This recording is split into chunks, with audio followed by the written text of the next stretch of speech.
amedrontava o povo de Israel. Golias era um homem de grande estatura da cidade de Gate e um soldado campeão dos filisteus. Não há divergência entre os escribas e narradores a respeito de sua altura. A Bíblia mais antiga, os rolos do Mar Morto do século II a.C., assim como o historiador Joséfus e a Septuaginta, e mais tarde, 935 d.C., o Codex Alepo, todos estes concordam que Golias possuía a altura de 6 côvados e 1 palmo, ou seja, 2 metros e 83 centímetros. Ele é a pessoa mais alta de quem se tem registro nas escrituras. Ele usava uma cota de malha de bronze que pesava 5 ciclos, equivalente a 57 quilos. Carregava um grande escudo para proteção e uma lança, cuja ponta de ferro pesava 6 quilos. Os filisteus ajuntaram-se em Socó para uma guerra contra Israel. Golias desafiava Israel em alta voz para apresentarem um homem que lutasse com ele em combate individual. O resultado determinaria qual o exército que se tornaria servo do outro. Golias afrontava o Deus de Israel com várias palavras de blasfêmia, o que foi a sua derrocada, pois afrontou o Deus vivo. O desafio de Golias durou 40 dias, mas no exército israelita não havia soldado com coragem suficiente para enfrentar Golias, ainda mais ele sendo um soldado mercenário, treinado desde jovem e muito bem armado. Ele era descendente dos Anaquins. Os Anaquins, Refaíns e Nefilins eram os gigantes da época. Quando Davi soube o que estava acontecendo, ficou indignado e aceitou o desafio do filisteu. Davi foi apenas com uma funda e algumas pedras lisas. Invocando o nome de seus deuses para o mal contra Davi, Golias riu-se dele, perguntando se ele era algum cão para que viesse a ele com pedras. E Davi disse a Golias: Tu vens contra mim com espada, com lança e com dardo, mas eu vou contra ti em nome do Senhor dos Exércitos, o Deus dos exércitos de Israel, a quem você desafiou. Hoje mesmo o Senhor te entregará nas minhas mãos, e eu te matarei e cortarei a tua cabeça. Hoje mesmo darei os cadáveres do exército filisteu às aves do céu e aos animais selvagens, e toda a terra saberá que há Deus em Israel. Todos que estão aqui saberão que não é por espada ou por lança que o Senhor concede vitória, pois a batalha é do Senhor, e Ele entregará todos vocês em nossas mãos. Quando o filisteu começou a vir na direção de Davi, este correu depressa na direção da linha da batalha para enfrentá-lo. Davi arremessou a pedra com a funda e atingiu o filisteu na testa, de tal modo que ela ficou encravada, e ele caiu com o rosto no chão, e Davi cortou sua cabeça com a própria espada de Golias. Esse é o fim daqueles que desafiam o Deus dos exércitos. Davi era filho de Jessé, o Efrateu, do clã de Perez. Nasceu em Belém e foi o segundo rei sobre todo o reino de Israel. Foi ungido rei pelo profeta Samuel, a mandado de Deus, porque Saul tinha se desviado dos caminhos do Senhor. Entre seus feitos, matou o gigante Golias e, ainda jovem, matou um urso e um leão com as próprias mãos. Escreveu vários salmos e algumas profecias através do Espírito Santo. Mas mesmo servo de Deus não pode brincar com o Criador, pois ele a tudo vê.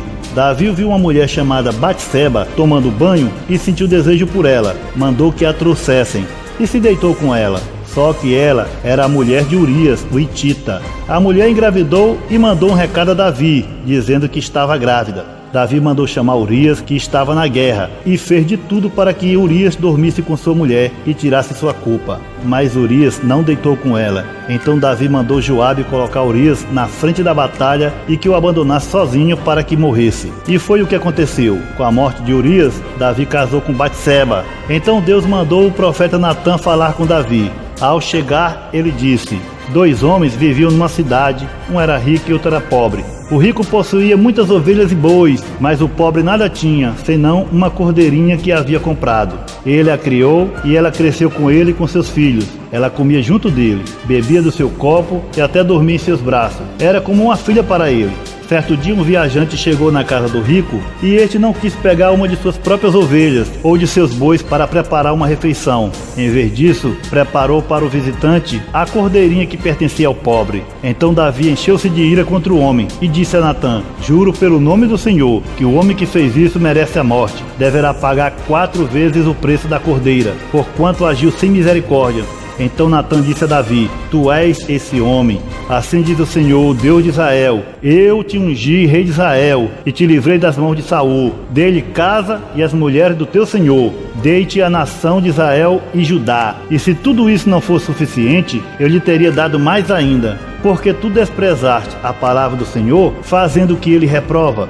Tu mataste Urias, o Hitita, com a espada dos Amonitas e ficou com a mulher dele. Por isso a espada nunca se afastará da tua família, porque tu me desprezaste e tomou a mulher de Urias, o Hitita, para ser tua mulher. Assim diz o Senhor, de tua própria família trarei desgraça sobre ti, tomarei as tuas mulheres diante dos teus próprios olhos e as darei a outro, e ele se deitará com elas em plena luz do dia. Tu fizestes isso às escondidas, mas eu farei diante de todo o Israel, em plena luz do dia. Então Davi disse a Natã: pequei contra o Senhor. E Natã respondeu: o Senhor perdoou o teu pecado, tu não morrerás.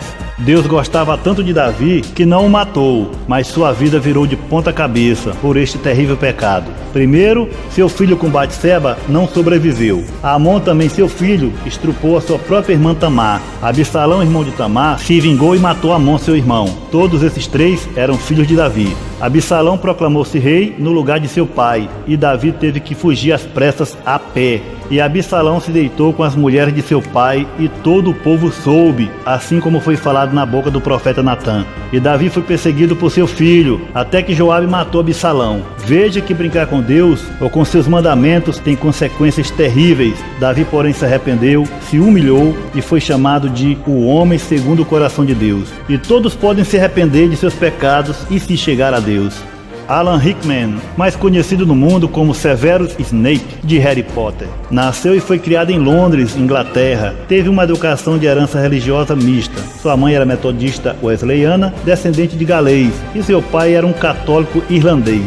O pai de Hickman morreu quando ele tinha 8 anos de idade. Por isso, é razoável supor que o metodismo foi mais influente em sua vida do que o catolicismo. No entanto, Hickman não gostava de falar de sua vida pessoal. Além disso, ele interpretou o Mensageiro de Deus na comédia de inspiração católica chamada Dogma. E essa comédia que ele trabalhou é igual a muitas por aí. São cheias de heresias e falta de respeito ao Criador. Eu sou um serafim, a primeira hierarquia de anjos. O Metatron atua como a voz de Deus. Em qualquer ocasião que um boboca pense que está falando com Deus, ele está falando comigo. Que tal uma tequila? Ao entrar para o teatro e aos filmes mais à frente, se esqueceu completamente de sua criação evangélica na Igreja Metodista Wesleyana, assim como a fama faz com muitos. Isso não quer dizer que sejam todos, apenas aqueles que se deixam levar. Alan Rickman faleceu no dia 14 de janeiro de 2016, segundo sua família, após uma longa batalha contra o câncer. Rickman, com sua morte, deixou mais de $500 mil de sua herança para instituições de caridade. Que Deus o tenha. Kimberly Noel Kardashian West é uma personalidade da mídia, empresária, socialite e modelo norte-americana. Kardashian primeiro ganhou a atenção da mídia como uma amiga da estilista Paris Hilton, mas recebeu uma atenção mais ampla depois de lançar uma sextape em 2003 com seu ex-namorado Ray J em 2007. Mais tarde naquele ano, ela e sua família começaram a aparecer no reality de televisão.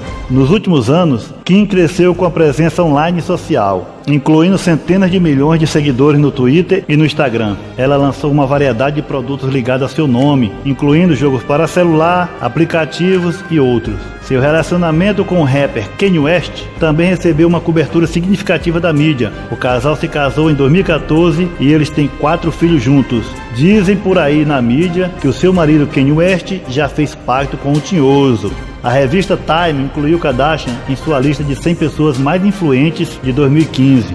Kim Kardashian atingiu um nível acima dos seres humanos. Bom, pelo menos se depender da artista norte-americana Hannah Conklin, que fez uma exposição em Nova York, estrelada pela socialite e intitulada A Paixão de Kim Kardashian, numa referência à Paixão de Cristo. Olha aí, galera, interessante. Que terrível. Montagens coloridas e carregadas de simbolismo. Ela aparece como Jesus Cristo, Virgem Maria, uma xamã, uma sacerdotisa satânica e outras personalidades que foram endeusadas no decorrer da história, como a rainha do Egito, Cleópatra, e a francesa Joana d'Arc. As artes, claro, não agradaram o setor religioso dos Estados Unidos. O cartão da família Kardashian, no Natal de 2013, foi um tributo à indústria Illuminati do entretenimento. Várias simbologias do ocultismo estavam presentes.